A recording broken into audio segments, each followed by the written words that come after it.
Hey man, you ever look into flat earth?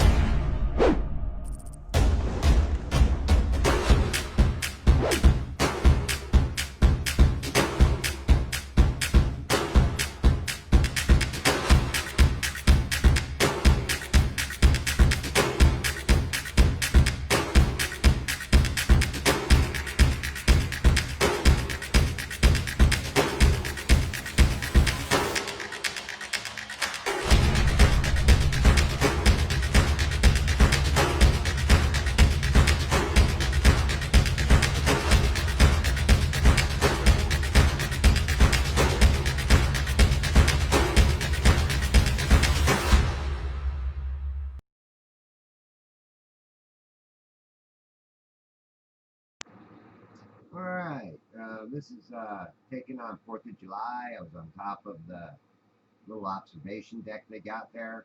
Now the water is really close to, I mean, it's very high tide, but the water's just underneath the observation deck itself. So that's about 3.5 feet to the observation deck, and then another 5 feet that my tripod is standing at. Now, I did darken up the screen here a little bit. Um, just basically because I had too much light on it to begin with, and you'll see it in the video. Um, but I took a screenshot too of right in here somewhere, um, and I want to compare it to a different day when I was at right at 5 feet above the water. Um, Actually, a year before this, well, actually, it was not really. It was 11/22, um, 2019.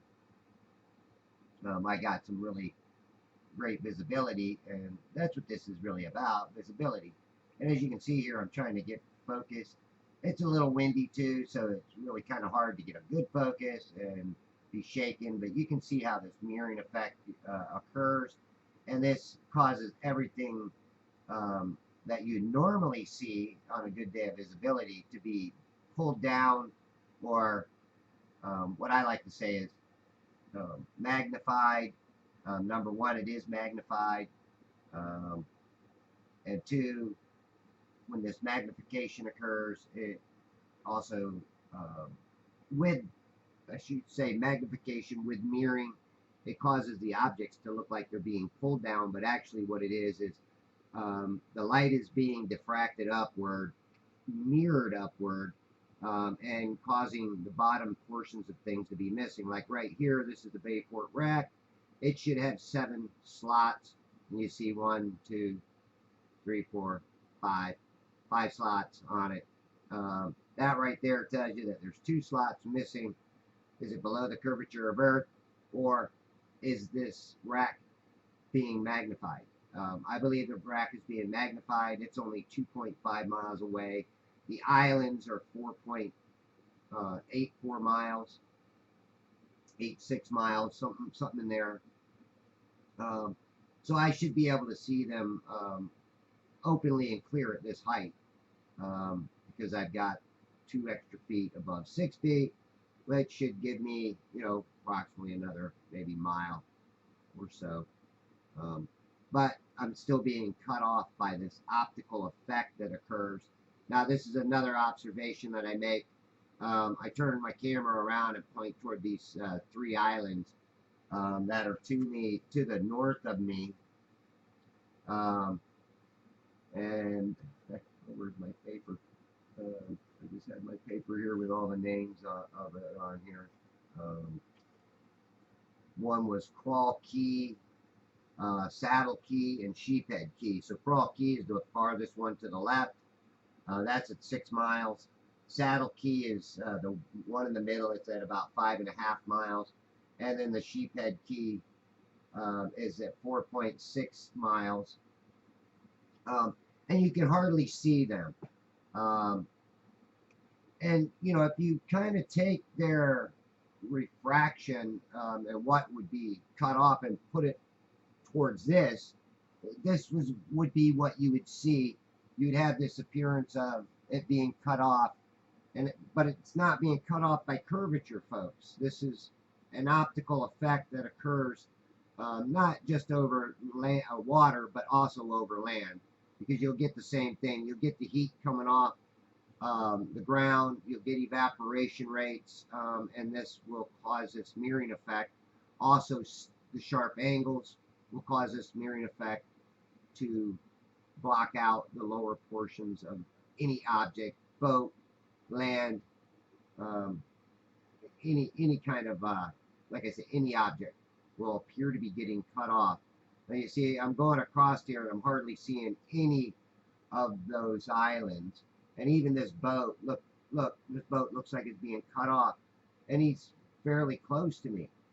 And looks like he's being cut off by the curvature of water. Now look at that as I zoom into him.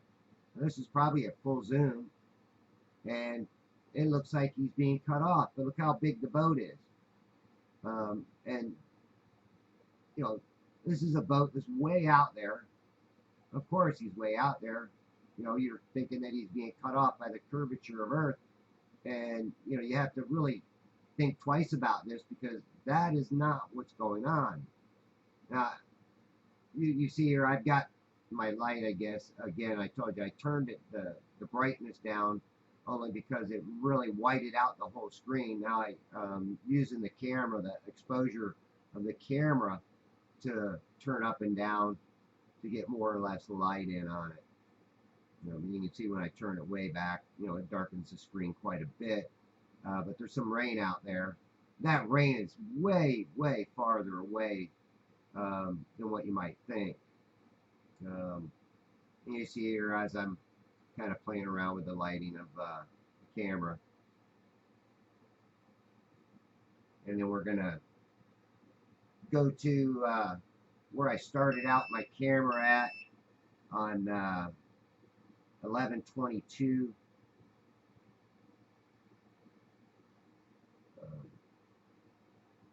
This is where my camera was set up. I was out in front of the observation deck. There's a bush out in front of it. Also, on this particular day, look at the sky. It's just thick full of chemtrails. But don't worry, folks. That ain't gonna hurt you. What goes up don't come down. Also, I noticed when the sky is really, really full of these chemtrails, we get a lot of those sundogs. And you've seen one right there, but look at that. I mean, it's just awful, awful. And I don't know if this contributes to more or less light diffraction or anything, but I know this particular day the air was cooler, water was probably about the same temperature, maybe not exactly. But what was really strange about it too is when I go from north to south, there is a difference. Now I took this a little bit later than I took the next little portion I'm going to show you. But this is all from the same day, just a little different time. I mean, you can see this, you know, those little rocks sticking up right there. They're just little rock islands, and they barely sticking up, but yet I can see them. And on other days where there's a lot of refraction or diffraction, light diffraction, I don't get to see those rocks because the glare, the water getting distorted will block that out. Now, too, also, some of this, you'll see stuff in the far background, and that's pretty interesting, too, because you're going to see this change in the background, and this is how this diffraction and this distortion causes everything to be hidden, because really what it does is it causes this compression, and it allows everything to be pushed down farther. And again, you know, if you compare these islands to the first islands, which I'll probably do another video on this and you know, show you the comparison photos, or maybe I'll put them at the end of the video. Um, but you see this, like, it's like stretching and pulling, and you know, you see this background. You see it look like clouds. That actually starts the mirroring effect, folks. And when it gets to a certain point, instead of it, um, you know, showing you the water that's back there, it starts mirroring out, and all you see is the mirroring of the water up above. This is part of this optical effect that occurs that causes the lower portions of things to be blocked off. So instead of it being blocked off at these islands like it was in the first part, now I'm only at 5 feet from the water at this point. So, you know, I'm getting a much clearer visible view of these islands, and it's a much clearer, crisper view with a lot less distortion. And I'm seeing the entire island in the water. Um, Otherwise, you wouldn't even see these boats or these other little rock islands that are here. Um, and what's really interesting is my visibility to the north was much better. Different angle of light. Um, Sun during this time of the year is further to the south. So it does give things a different angle. There's the Anclote power plant stack, and I've got other video where it shows that water up much higher, and this stack is magnified, big time magnified. I've got it in other videos where it's much smaller, but you can see more of it. Now this was earlier when I first got there that day, and what's interesting is that when I get out of my car or my truck and I start walking toward the beach, I look at the Hernando Beach Islands, and I can almost tell immediately if I'm going to have good visibility. And on this particular day, I actually looked to the north and said, wow, I could see a lot of this stuff right here with my eyes. And this is land that's beyond those 3 islands to the north of me that I showed you before. And I'm going to show you again here the 3 islands, but you also see little channel markers. You see further back there, you see islands and cuts between these islands. This is my old stomping ground, my old fishing grounds way up here. And I went up there for years and years and years and fished. And there's the Chasso Whiska channel markers. You can see the green one right there. And I don't have as much distortion. I got a little bit, but you'll see above and beyond some of these islands, you'll see this distortion starting to occur. And again, that distortion, that light diffraction, it all just starts mirroring out, and before you know it, all you see is just whiteness. You don't get to see this landmass back there.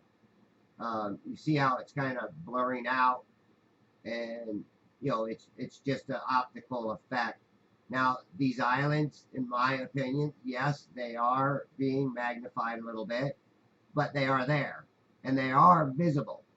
These are not being lifted up from some kind of magical refraction. And this is where, you know, us flat earthers and globers seem to have a difference of opinion. They say that this stuff is being refracted up, pulled up, but one of the things that they never have is they never have any proof of anything being pulled up by refraction. I mean, no tricks, no trade, no nothing, just actual atmospheric conditions, and go out and do these observations and show something that's over the curve on a, on maybe a road, a little hump in the road or something, and show something being pulled up from beyond it. It never happens. You get these layers that occur that causes this mirroring effect that hides all of this stuff. This stuff is usually hidden, but on this particular day, I was picking it up because the light diffraction wasn't really bad, and the visibility was pretty crisp and clear. Again, I could see this with my naked eyes. I could barely faintly make out the land mass back there, but I can see these islands. Now, of course, with the camera, I see them much, much better. And, even over here, you start seeing more landmass farther back there. And yes, it is blurred out and it is being magnified, but it's there, folks. It is there. You just don't normally see it because it's too small to resolve. And then you have the light diffracting and causing an upward reflection of light that you totally like ramping up over all of this out here. You wouldn't even see it. I'm sitting here with my cursor moving it around like you guys can see it. But that's okay. I'm sure you're seeing what I'm seeing. And the bigger islands are the three islands that I say north of me on the other part of the video. You could not see it. You couldn't see hardly any of the islands. And I was at a much higher perspective. I was almost twice as high. I was at 8-9 feet. But here I'm much further, right? You can see the island far to the left is Coral Key. One in the middle was Saddle Key, and the other one is Sheephead Key to the right. And again, here's your channel markers. The green one. Again, I'm out of focus. Every time I zoom in and zoom out and I get out of focus, it tells me that there is some kind of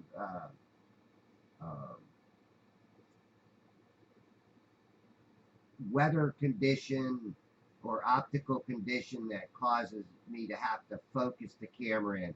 Because on some days I can zoom in on the moon with the P900 in the movie mode, zoom in on the moon without having to focus at all, and I get a perfect view of the moon without having to even adjust the focus. And then other times I zoom in on it and I have to focus it. I have to tweak it a little bit in order to get the real good focus on it. And look, I mean, you can really see a lot of this island, and then you can see more land beyond it. Again, these are observations that I have more of, done at different heights. Matter of fact, I think this day I actually started out filming this thing right at about 28 inches, 30 inches, something like that. So I will make some more videos of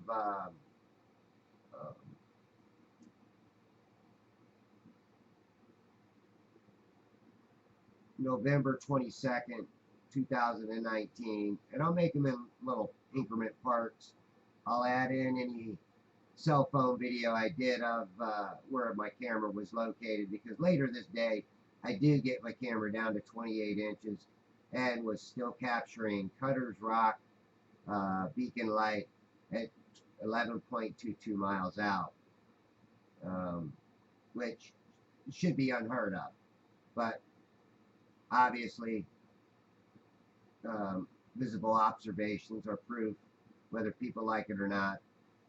They're proof for me, and I take my observations seriously.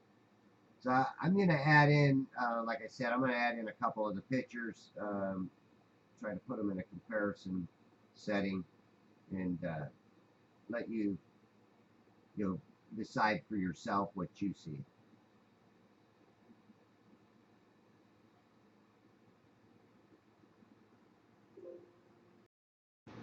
Alright, here's a couple comparison pictures. Yeah, the angle's off a little bit. One I was on top of the observation deck, the other one I was out in front of the observation deck. So you can see the one channel marker is off to the left side more than the other. And then the other one I wanted to do was I pulled one of the other videos in and took a screenshot of the Bayport bird rack. And of course, a little different angle. One I was on top of the bird observation deck, one I was out in front of the observation deck at 5 feet. Big difference.